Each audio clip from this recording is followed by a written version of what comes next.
set out Labour's policy for rail. Louise.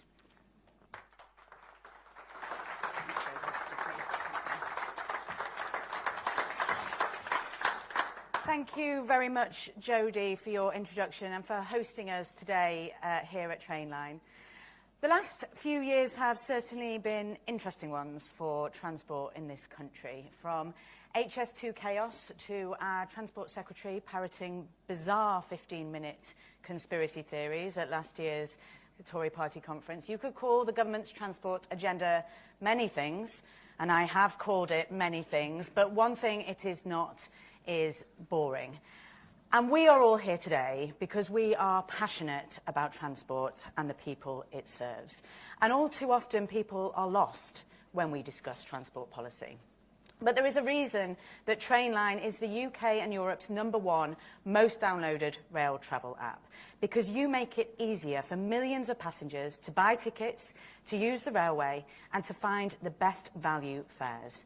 Trainline's success is driven by its relentless focus on passengers. It listens to the people who use the railways, and it focuses on improving their experience. It is these lessons and those from right across the best of the private and public sector that we draw on in setting out Labour's plans today. Now, Britain was, of course, the country that invented the railways and brought them to the world. Next year, we will mark 200 years since the world's first passenger railway ran from Stockton to Darlington. The innovation which followed transformed Britain, supercharged our industrial revolution, and made travelling the country a possibility for millions. We deserve to be proud of that legacy.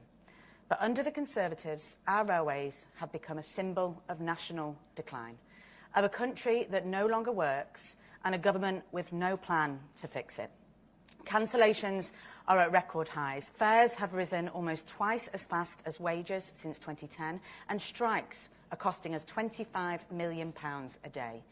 Today's broken model simply doesn't work. Decisions which should be straightforward, like timetable changes, new ticket types or fares, can take years to happen. And when things go wrong, like delays, armies of lawyers argue over whose fault it is and who pays for the mistake instead of how to fix it. Huge sums continue to be wasted on management fees and shareholder dividends, and despite 30 years of privatisation, shockingly, it is the taxpayer who still props up our failing railways to the tune of billions of pounds every year. That is why today I am setting out Labour's plan to fix Britain's railways. Now, you may not know this, but my boss is keen on something he likes to call mission-driven government. The idea at the heart of this is that for government to succeed in making a difference and in making things better, it has to be focused. It has to set itself objectives, and it has to be transparent and accountable. The alternative, as we have seen for much of the last 14 years, is drift, dither and dysfunction. Our railways underpin all of the 5 missions that Keir Starmer has set for an incoming Labour government. They are vital to achieving the growth that we need and to unlocking opportunity for all. They must drive forward our ambitions on green energy and the net zero transition, and we cannot keep people safe unless they feel safe to travel on public transport. Our railways are critical to making our country a better, wealthier and happier place. And we can only achieve our 5 national missions if we unlock the trapped potential of our railways to boost growth and opportunity and to connect all of us with each other, with work and with leisure. But I believe that mission-driven government also gives us a framework for understanding how to go about driving change within the railway itself. Under the Tories, we've seen what consequences purposeless drift can have. Constant chaos and changes of direction, cancelled upgrades and half-baked plans. The Conservative Party has achieved the worst of all worlds for our railways. Partially privatised, overly centralised, expensive but unreliable, confusing in the extreme and shamefully unaccountable. And it is passengers who always pay the price. Stranded at a station in the middle of the night when their train is cancelled, crammed into overcrowded and unpleasant trains with broken toilets and dirty carriages, unable to work as they travel because there's no Wi-Fi connection. And they pay through the nose to prop up this failing system with huge amounts wasted every year through inefficiencies and fragmentation. Unlike most privatisations, that of the railways has never become publicly accepted because its failings have remained all too obvious. The fragmentation of the network has made it more confusing for passengers and more difficult and expensive to perform the essentially collaborative task of running trains on time. Those aren't my words, they're the words of Grant Shapps. Remember him? We've already had Keith Williams, the government's independent reviewer of rail, endorsing our plans today. So I wouldn't rule out Grant Shapps or perhaps one of his aliases endorsing us by tea time. Now, when Keir asked me to take on this role and to plan for how we will fix Britain's railways, I set myself an exam question. Not how do I achieve an ideological outcome, but how do I place passengers back at the heart of how our railways are run? That is my mission. And it is the delivery of that mission, a railway network that is relentlessly focused on the passenger interest, that underpins the policies I am launching today. They amount to the biggest reform of our railways for a generation. Labour will sweep away the broken model and bring private operators into public ownership as their contracts expire. We will establish Great British Railways, a single directing mind to control our railways in the passenger interest. Yes, we're keeping the name. I'm afraid I was overruled on calling it Rail Britannia. And if I am Secretary of State, I won't be running the railways day to day, but I will act as the passenger-in-chief, setting the strategy and objectives for Great British Railways and holding it to account on behalf of passengers and everywhere. But unlike current ministers, I will trust the experts. Experts who don't just come from the rail sector, because we all know it can sometimes be a little inward-looking, but external experts in providing exceptional customer service. We will deliver simplified fares and ticketing, a best fare guarantee across the network, as Trainline has already managed to achieve, and we will roll out the kinds of innovations that you have trialled here, digital season tickets and automatic delay repay, so that they are available to all passengers. And we will create a tough new passenger watchdog that will hold Great British Railways to account on behalf of the passenger, both on performance and on the quality of the service they provide. Because we believe that customer experience matters, and it matters to growing our railways. Now, I know what some are going to say. Same old Labour, always calling for public ownership. But the truth of the matter is that neither the passenger nor the taxpayer can afford for things to continue like this, throwing good money after bad at a system that simply isn't delivering. And as part of our new approach, we will reset industrial relations on the railways, which have hit a new low under this government, who have continuously and deliberately provoked these disputes. Labour will take a consciously different approach. We will see our workforce as an asset rather than a liability. We will work with them, and where there are disagreements, we will get around the table and we will work them out. Now, there are two stages to the reforms I am setting out today. Step one is urgent action we will take immediately if we enter office. We will instruct the Department for Transport, Network Rail, the Rail Delivery Group and the operator of last resort to work together from day one to create a shadow Great British Railways. This will fire the starting gun on reform and make sure we don't lose valuable time or momentum. Step two will see us pass the primary legislation needed to formally establish Great British Railways as an arm's-length body, ensuring that it's structured around the needs of passengers and freight. Every 5 years, the Secretary of State will issue a long-term strategy which will set out how the railway must deliver against clear passenger objectives. And Great British Railways will be incentivised to grow the number of people using rail and the revenues from it. And importantly, it will provide the clarity and certainty of outlook that the sector has been missing for so long. That will help address the boom and bust cycle our rail manufacturers like Alstom and Hitachi in Derby and the North East have been left in by this government, which has failed to set out a clear pipeline of rail investments for years. And to reassure both voters who worry that a railway run in their interests will cost too much, and to reassure beloved colleagues in the Shadow Treasury team, these fully costed proposals will save the taxpayer money through efficiencies delivered by eliminating duplicate costs across the network. This is an entirely new approach to our railways, and consciously so. There is no future in simply reinventing the past, and there is no hope if we remain wedded to the current mess. This is our plan to put our railways back on track, to put passengers at the heart of our railways and to hold the railway to account, to make travelling by train accessible and reliable again, and to cut the waste and the short-termism that has characterised the last 14 years of dysfunction. It isn't going to be easy, and it will take hard graft, but it will be my mission to get us to the right destination and to deliver for the great British passenger. Thank you.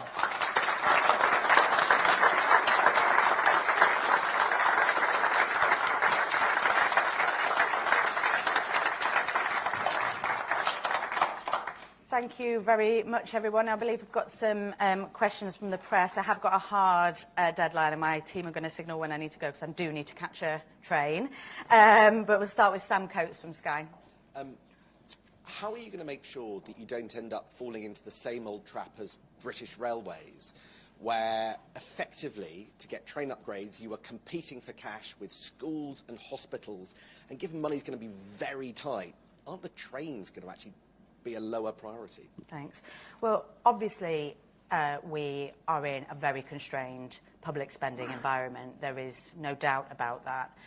But the reforms we're setting out today will deliver significant efficiencies and cost savings for the taxpayer. And as I've said earlier, the taxpayer simply can't afford to continue with the current broken model that is throwing good money after bad and wasting very, very stretched taxpayers' money.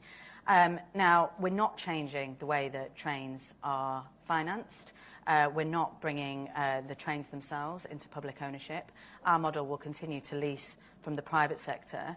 And as I say, it will deliver significant efficiencies. We think we will save the taxpayer as much as £2.2 billion every year. Have you got an agreement from Rachel Reeves that your savings, your efficiencies, can all be channeled back into the railways?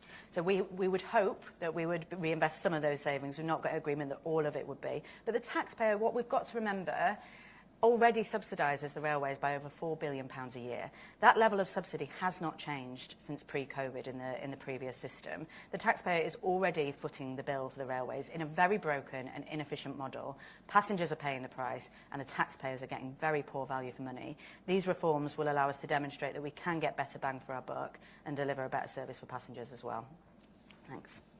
Harry from ITV. Thank you very much. You're not on holiday. Not on holiday, not today. The latest stats I've been looking at suggest that around 2% of all journeys in the UK are made by rail. Yeah. Why are you focusing so much attention on a service that not that many people seem to use on a day-to-day basis? And secondly, rail operators say that this proposal is a political one, not a practical one. Is this a pro-business proposal? So it's true that the vast majority of people don't rely on the railways on a day-to-day basis, but the railways do serve our economy to the tune of billions of pounds every year, both by moving goods and people around the country. And although, you know, people who don't rely on it, they understand that our railways are broken, that they're simply not working at the moment. And as I say, we're not getting good bang for our buck as the taxpayer. That's why we are so committed to this bold reform, because we cannot allow the current system to continue any longer, so badly failing passengers, the economy and the taxpayer. Now, I've seen the criticism from the rail operators, but the problem is they can't defend the current system. The Tories have promised reform for 4 years now and have failed to progress it. So the choice is between the failing status quo or the bold reform that Labour has on offer. And we're not ideological about this. We are encouraging working with the private sector, both through open access, with freight, and in the wider supply chain, which is why these plans today have encouraged endorsement from a really wide range of industry experts, including Keith Williams, who was the architect of the Tories' reforms. Thank you. Jennifer from the BBC. Hiya. Passengers are worried about affordability and reliability. If there's so much money being wasted, why can't you commit to cheaper tickets? And also on reliability, what are you going to do to end the strikes? Can you commit to improving pay and conditions? Thank you. So I can't today set out that we will lower fares, not least because they are incredibly complex and the regulation needs reform as well. But we have said that we will simplify them, that will make them more accessible, more transparent and more trustworthy for passengers. At the moment, passengers have to contend with a dizzying array of different types of tickets and fares, and it means they simply don't trust that they're getting the best value for the journey. That's why we have things like split save. That means that you have to buy different components of the journey in order to get better value. We will deliver a best fare guarantee so that people can always trust that they're getting the lowest fare for their journey, just as people currently experience with Transport for London when they tap in and tap out of the system. And obviously our ambition would be to make fares far more affordable. But we really think that one of the things that's keeping up passengers off the railways at the moment is the fact that they simply don't trust or understand the way fares are modelled, and that's why simplification is our first priority. Fraser from LBC. Thank you. You say this will be a gradual approach within 5 years as contracts expire. Is that then fair to say that it would be a second Labour term before we can see any real change, you know, where all of the system is joined up, as you say? Thank you. So we have a very clear plan to deliver these reforms within the first Labour term. Every single one of the remaining private operators, and there are 10 that aren't currently under public ownership under the operator of last resort, either their full contract expires or their core term comes to an end within the first term of a Labour government. So we'll commit to legislation to establish Great British Railways, and all those operations will be folded into Great British Railways well within the first term. But as I said, our plans are twofold, and from day one we'll be bringing every partner together under a strategic partnership, a shadow Great British Railways, to start delivering a reform. Because we believe, and many in the industry believe, that the current government have been hiding behind the fact that they've not legislated to say that improvements can't be made. We believe that we can drive basic improvements from day one, and that customers will start to begin to see improvements very early on in a Labour government. Catherine from GB News. Thank you. This is obviously a big announcement. Sir Keir Starmer, when he became leader, obviously had plans to nationalise utilities as well. Is this going to be the one thing that gets nationalised? Might you be tempted to nationalise water, given the unbelievable state of affairs at Thames Water, the leaks, sewage, etc.? Thank you. Well, I think what the plans today and other plans that we've set out in areas shows that where the settlement isn't working, we're prepared to take the tough action that is needed. We have, as I have set out, you know, ironclad, and Rachel Reeves has repeatedly said, ironclad fiscal rules. And these reforms are within them because we won't have to pay compensation when the railway operations contracts expire. Water is a different settlement because we would have to nationalise the business, and it could cost the taxpayer billions of pounds. And in the constrained fiscal environment, we don't think that's immediately the right priority. Instead, we would set out plans for regulation and for tough legislation, criminal sanctions on water directors who dump sewage in our waters, and regulation to ensure that they invest in infrastructure, and it's the water companies that pay the price, not consumers. But we also have plans for publicly owned Great British Energy to act as a challenger to the energy market as well. So I think what these plans and wider reforms demonstrate is that where it's the pragmatic and right thing to do, both for users and the taxpayer, we will take those steps, but we're not ideological about it. Gareth from The Telegraph. Good morning, thank you. Yeah, you've spoken quite a bit about simplifying fares, making it more digital, introducing automatic delay repay refunds and a best price guarantee similar to how the TfL Oyster card system works. This is all very digital heavy and is going to rely on apps and digital technology. Yet there are still tens of millions of people who choose to buy railway tickets in paper form, older people who may not necessarily be comfortable using modern smartphone apps. How are these systems going to work for those who aren't using all these fancy-down digital technologies? Oh, absolutely, and you could see from the backlash against the government's attempts to close almost every ticket office in the country how dear those tickets and the staff that serve them are to millions of customers across the country, not just the elderly, but people with disabilities and people with additional needs. It's really important that our stations and staff are, and stations and trains are staffed. So we've got no plans at all to change the level of workforce or staffing availability. And these reforms that we're setting out are already available on parts of the network. That is what is so dysfunctional about the current system, that innovations like digital season tickets have been able to be delivered on certain operators, but the rest of the network simply will not deliver them, despite attempts from the Department for Transport and indeed former Secretaries of State. So that's why we are setting up plans for a unified, simplified network that means that these innovations can be trialled, and where they work for the passenger, they can be made sure that they are available to everyone fairly across the country. And finally, Sophia from the Mirror. Hi. So just off the back of that, I just wanted to just double check on that point. So can you absolutely guarantee that ticket offices will never be closed if Labour gets into power? And then just a quick second one, how will your plans improve the experience of disabled people on the railways? Thank you. Well, we have absolutely no plans to close ticket offices or to change the staffing levels on the railways. And in terms of accessibility, it's really important, and one of our key metrics that Great British Railways will be held to account on, both by the Secretary of State and by the passenger watchdog, is accessibility. Far too much of our network is not accessible to disabled users, and they often feel very overlooked. That's why it's one of our top metrics and priorities to hold them to account. And the passenger watchdog will be given tough new powers to sanction Great British Railways if they don't meet those metrics and those objectives. Thank you ever so much for joining us this morning to launch Labour's plans to get Britain moving, and I'm off to catch my train. Thank you.